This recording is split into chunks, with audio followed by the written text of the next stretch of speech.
notícia dessa sexta-feira, dia 10 de abril, é que a inflação voltou a subir.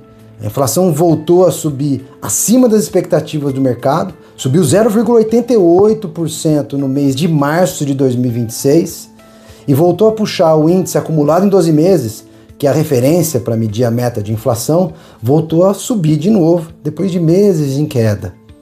Essa inflação já reflete os impactos da guerra, o que já era esperado, mas reflete também outros impactos, dentre eles a privatização que foi feita no setor de petróleo e gás no governo Temer e no governo Bolsonaro. Se você quer entender o que está acontecendo com nossos preços, fica com a gente até o final desse vídeo.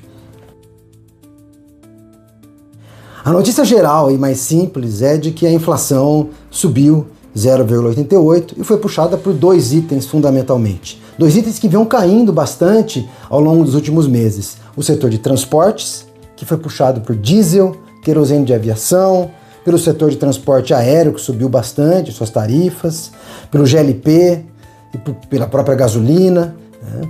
E dois, pelo setor de alimentos, em parte já sofrendo também impactos da guerra, como o aumento de preço nos seus fretes, causados pelos próprios preços de combustíveis, mas também pela dificuldade com insumos do processo agrícola, especialmente com fertilizantes, que também foram afetados pelos preços internacionais. Esses dois preços, o de alimentos e o de transportes, subiram respectivamente acima de 1,5%, 1,50%, e acima de 1,60%, ou seja, subiram muito acima do 0,88% e são certamente os dois itens que puxaram a inflação para cima. Quase todos os outros estão bem comportados ou bem abaixo dessa média de 0,88%. Então a inflação é uma inflação de alimentos, é uma inflação de combustíveis. E essa inflação de alimentos certamente já reflete uma parte dos impactos da guerra. Vale lembrar, você que já acompanha a gente aqui no canal, sabe que em geral os impactos em preço de combustíveis vão gerar ainda efeitos cumulativos em preço de alimentos e outros preços ao longo dos próximos meses. Era natural que o governo tentasse controlar essa subida de preços, o governo fez uma série de medidas, não é o objetivo do nosso vídeo aqui entender essas medidas, foram alguns subsídios, foram algumas medidas de controle de margem para evitar o uso abusivo de aumento de preços, o uso de cartéis, e de certa maneira o governo foi bem sucedido em parte nesse processo. Basta comparar os preços brasileiros e os preços de outros países. O Brasil está entre os países em que o preço de combustíveis subiu menos depois da guerra. Então, de fato, nós temos aí até um relativo sucesso. Mas o segundo indicador é um indicador chocante dessa inflação que a gente está vendo agora. Quando a gente olha a dispersão dos preços, ou seja, a diferença regional dos preços ou do aumento de preços, o que a gente observa é uma mudança dramática. Por quê? Em Salvador, por exemplo, os preços subiram 2 vezes o que subiu em São Paulo.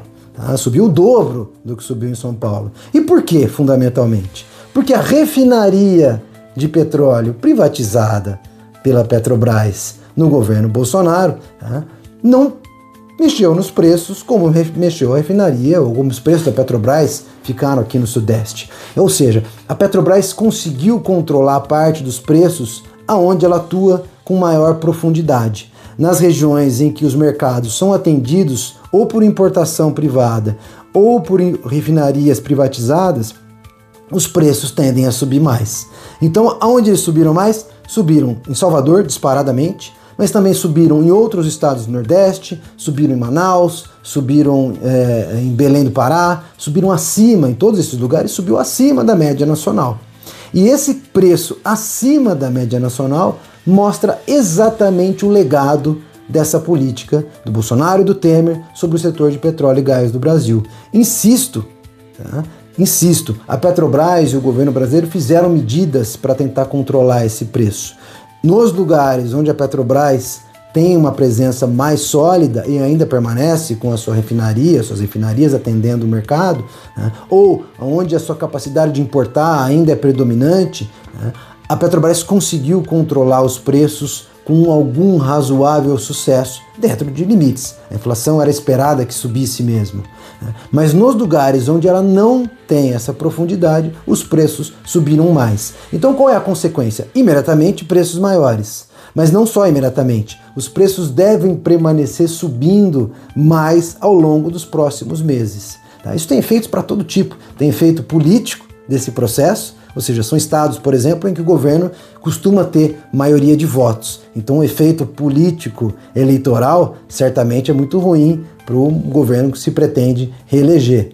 Mas não só isso, né? Nós estamos falando aqui de uma desagregação nacional. Né? Quando a gente começou a organizar o nosso setor de petróleo lá em 1930, na década de 30 do século passado, né? Uma das ideias é que nós tivéssemos preços de combustíveis relativamente similares por todo o país. E a política que foi implementada no governo Temer e no governo Bolsonaro fez a gente retroceder quase 100 anos de política energética. E a desculpa que foi apresentada naquele momento era uma desculpa muito boba e trivial.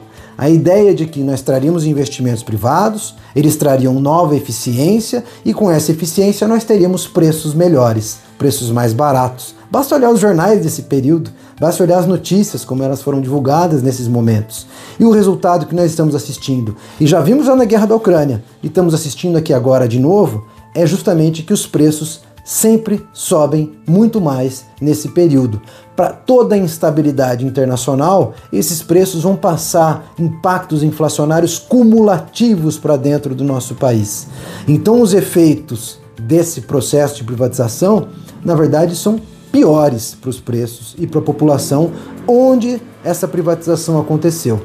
Isso, olha só, isso não significa que os investimentos não tenham vindo, tá? Então, se a gente olhar, por exemplo, investimentos no porto de Itaqui, a gente vai encontrar empresas privadas que fizeram operações mais modernas, mexeram no calado, mexeram na capacidade de tancagem, de recebimento de derivados importados, ou seja, ficaram mais eficientes.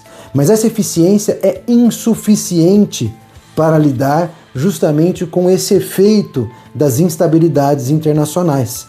Essas instabilidades que se aprofundam no mundo cada vez mais belicoso, com mais guerras, e essas guerras envolvendo, como sempre, países produtores e importantes na cadeia energética global. Logo, esse efeito dessa privatização é um efeito muito ruim. Então, insisto, o recado desse nosso comentário aqui de hoje é esse. A inflação reflete muito mais do que aparenta. Reflete, por um lado, os efeitos imediatos da guerra sobre os preços de alimentos, de transportes, refletem os efeitos iniciais de uma inflação que tem um potencial para subir. Portanto, a discussão sobre Copom, política monetária, vai voltar nos nossos próximos comentários, mas reflete mais do que isso. Reflete os desajustes e o despreparo de quem conduziu política energética nos governos que antecederam o governo Lula, né, especialmente o governo Temer e o governo Bolsonaro. Esse é um legado que a gente vai ter que repensar, né, mas demora muito tempo para reconstruir essa capacidade ou para desfazer esses equívocos. Fica com a gente, voltaremos com outras análises sobre petróleo, inflação, política monetária e economia de forma geral. Um grande abraço a todos e a todas e até a próxima.